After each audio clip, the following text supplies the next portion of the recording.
Guys আজকের দুপুরের lunch ঠিক আছে, এরকম পেটাই পরোটা আছে, ঘুগনি আছে, আর এরকম স্পেশাল কিন্তু রগে চিকেন কষা, আর সাথে কিন্তু এরকম হাত রুটি আছে। ঠিক আছে, সব শুদ্ধ কিন্তু একসাথে মিলে আজকে ট্রাই করব। চলো আজকে প্রথমে রুটিটা দিয়ে ট্রাই করা যাক। ঠিক আছে, রুটি আর হচ্ছে এই ঘুগনি।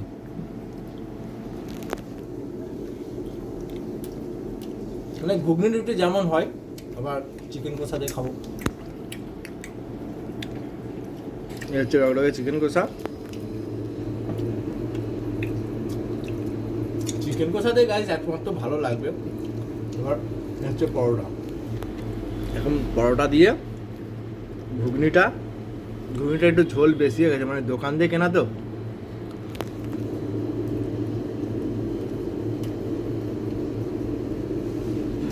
মোটামুটি অ্যাভারেজ লেগেছে।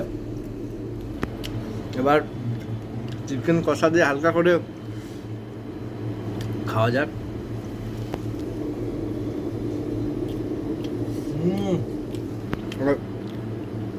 এই হচ্ছে চিকেন কষার চিকেন, এই হচ্ছে চিকেন কষা। ঠিক আছে, এরকম পুরো নরম, তুলতে একদম ঝরে ঝরে পড়ছে।